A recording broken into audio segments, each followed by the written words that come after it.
Os movimentos nativistas. A procura do ouro constituía a ansiedade incentivadora de todos os espíritos.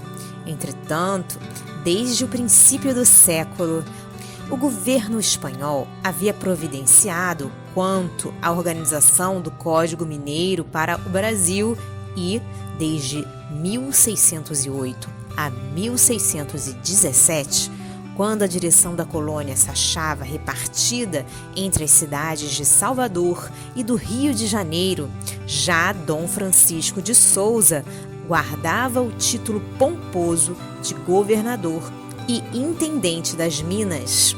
Contudo, somente mais tarde, as bandeiras audaciosas, iniciadas com a coragem paulista, rasgaram os véus espessos do cipoal da Mata Virgem, descobrindo os vastos lençóis de uma infinita riqueza. Muitos lustros decorreram sem que nada mais se observasse, senão os movimentos espantosos das correntes migratórias através dos sertões, procurando o ouro da terra desconhecida e encontrando muitas vezes nos seus caminhos a aflição, a angústia e a morte. O próprio Conselho Ultramarino, em Lisboa, expunha mais tarde à autoridade da coroa a necessidade de se reprimirem os excessos dessas migrações incessantes, para que o próprio reino não se despovoasse. Por essa época, multiplicavam-se as emboscadas e a sede da posse turvava todas as consciências. Cidades futurosas se levantaram ao longo das estradas desertas e ermas, mas seus alicerces, a maior parte das vezes, se constituíam com o sangue e com a morte. Em toda a colônia, pairam ameaças de confusão e desordem.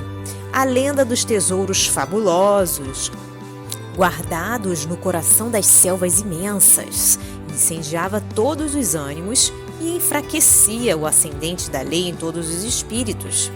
Os índios experimentam, amarguradamente, a atuação dessas forças contrárias à sua paz, que se concentravam à procura das riquezas da terra, e é com inauditos esforços de perseverança e de paciência que os caridosos jesuítas juntam suas aldeias ao norte, com doçura fraterna, conquistando todo o Amazonas para a comunidade dos portugueses.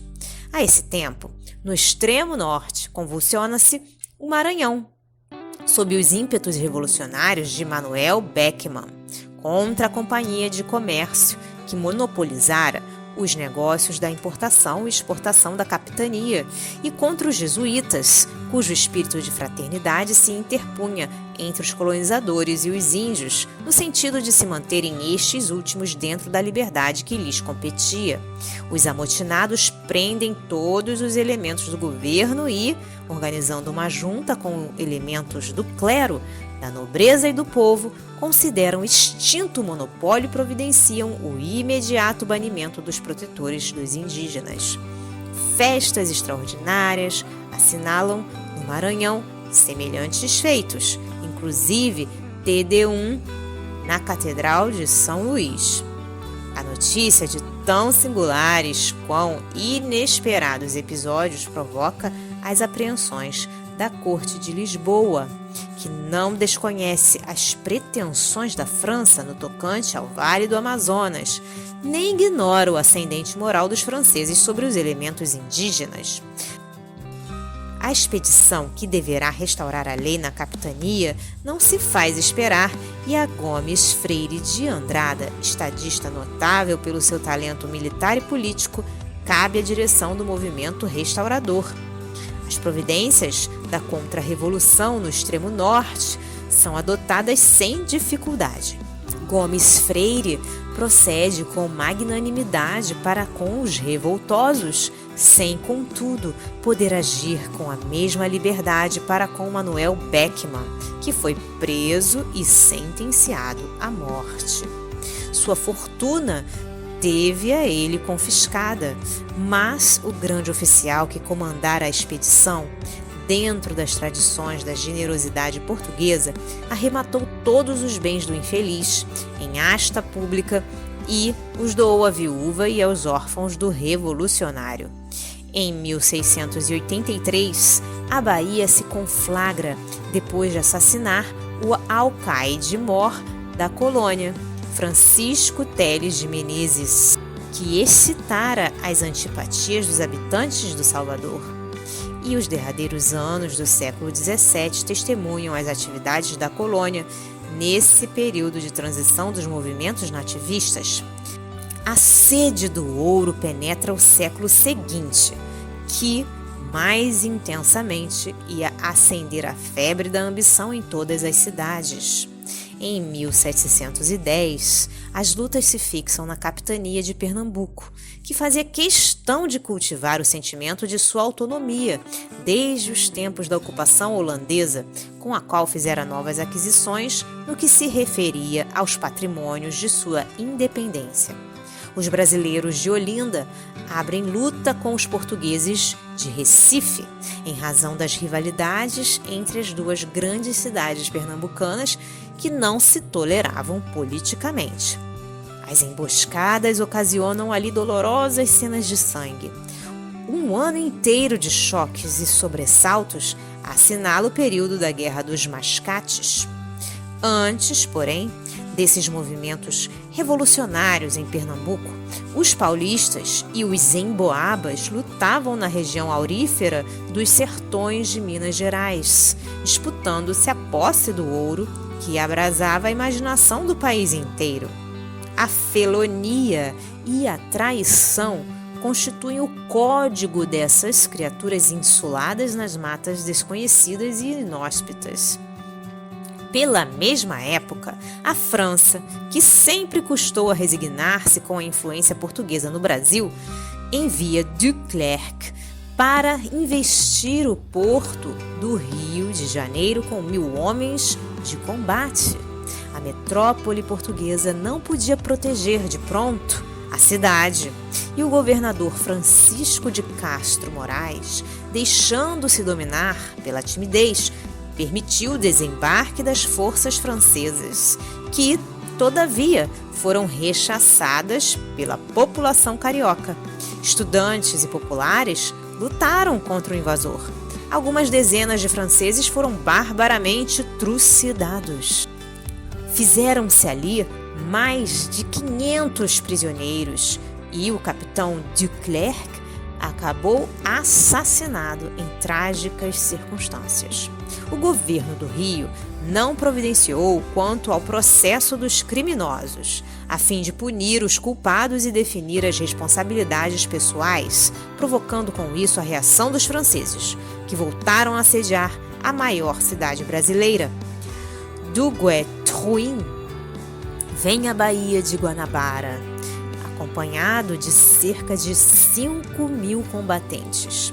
O governador foge com quase todos os elementos da população, deixando o rio à mercê do corsário, que se ilustrara sob a proteção de Luís XIV. Depois do saque, que absorve muitos milhões de cruzados da fortuna particular, paga ainda a cidade fabuloso resgate. Enquanto se desenrolavam os últimos acontecimentos, governava em Portugal Dom João V, o Magnânimo, em cujo reinado ia o Brasil espalhar pela Europa os seus fabulosos tesouros. Nunca houve ali um soberano que mostrasse tamanho descaso pelas possibilidades econômicas do povo. O ouro e os diamantes do Brasil iam acender no seu trono as estrelas efêmeras do seu fastígio e da sua glória. A fortuna amontoada pela ambição e pela cobiça ia ser espalhada pelas mãos insensatas do rei, imprevidente e incapaz da autoridade de um trono. Dentro do luxo assombroso da sua corte, o convento de Mafra se ergue ao preço de 120 milhões de cruzados. Mais de 200 milhões seguiriam para as arcas do Vaticano, dados pelo monarca egoísta, que desejava forçar as portas do céu com o ouro iníquo da terra. Em vez de auxiliar a evolução da indústria e da agricultura de sua terra, Dom João V levanta igrejas e mosteiros com extrema prodigalidade. E, enquanto todas as cortes da Europa felicitavam o rei Perdulário pelo descobrimento dos diamantes na sua afortunada colônia e se celebram Te Deums em Lisboa, em homenagem ao auspicioso acontecimento, pelo Brasil todo se alastravam movimentos nativistas, exaltando os sentimentos generosos da liberdade e preparando assim, sob a inspiração de Ismael e de suas falanges devotadas, o futuro glorioso dos seus filhos. Se você gostou desta obra, colabore com a divulgação dos ensinamentos trazidos pelos benfeitores do plano espiritual. Adquira um bom livro espírita e ofereça-o de presente a alguém que ama. O livro espírita, além de divulgar os ensinamentos filosóficos, morais e científicos dos espíritos evoluídos, também auxilia no custeio de inúmeras obras de assistência social, escolas para crianças e jovens carentes, etc. As obras espíritas nunca sustentam financeiramente os seus escritores. Estes são abnegados trabalhadores na seara de Jesus, em busca constante da paz no reino de Deus. Adaptação do texto do Espírito Irmão W. Porque nós somos cooperadores de Deus. Paulo, Primeira Epístola aos Coríntios, capítulo 3, versículo 9.